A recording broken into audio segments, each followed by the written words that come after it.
Feliz noche, nos sumamente contento con entera noche aquí a desarrollar y un día más el premio Edgar Supriano te sirve para estimular e ganador para não seguir arriba e bom caminho com anta, pero se não está nominado também que não logra receber um prêmio e te estimulando também para outro ano não também traduro o que ponto não quizás não estava tudo que menos de gente para assim não pode ajudar a engrandecer farandola di Corsou na primeiro lugar, porque isso é importante, engrandecer farandola di Corsou e o prêmio Edgar Supriano é trompeta de ouro de um prêmio super especial. Nós estamos em verdade diferente categoria fora do âmbito de comeback, o ambito di urbano, musica urbano, ritmo combinato, non stava da in categoria caminda dos artistas, Randall Carson e Dibo Duran, e aquí stava da algo sumamente excepcional,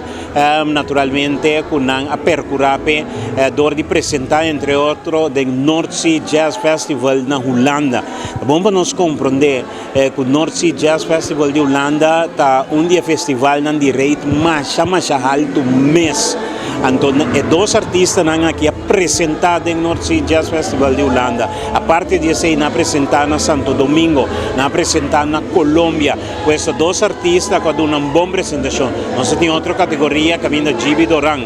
E aqui hace algo sumamente great. Caminda Gibi Doran, com duas agrupações musicais que não estava ativo dentro da farándula de Corsou, que estava Geo Legend e também WR Puro e todos resultaram um êxito em 2022. Nós temos, entre outros, também o cantador de tambor cultural, Sherwin Pincho Anita, que a percurar para cada sucesso que estava tendo dentro da comunidade aqui, ela põe espilhos diante e ela canta. Dentro do grêmio político, policial turcos, ela percura para crescer como um espelho de vida nos diante. Nós tínhamos cantador de tumba popular também, no caso aqui, Cutatula, que também estava tendo seu êxito, onde ela apresentava e sua peça na zona também na rádio. E não propriamente de peça I'm Moving On.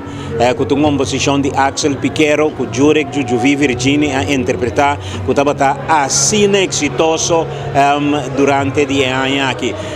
Praticamente não tem uma agrupação musical aqui no Corsou que não estava tendo peça aqui dentro do repertório. Ora, vai uma festa, estava tendo peça aqui seguro, 3-4 versões apresentadas em uma festa. Estava uma peça que não tem dúvida, que estava a peça de anos. Nós que visa, nós estamos contentes um dia mais de pôr a conta, naturalmente, com o Dutch Caribbean TV, que estava junto conosco arriba e a noite aqui, e nós que agradecer a comunidade de Corsou, agradecer os músicos e desejamos turcos bom, e que o próximo ano 2023, os músicos aqui lotei com Deus o poder para dar o mais melhor na farándula de Corsou.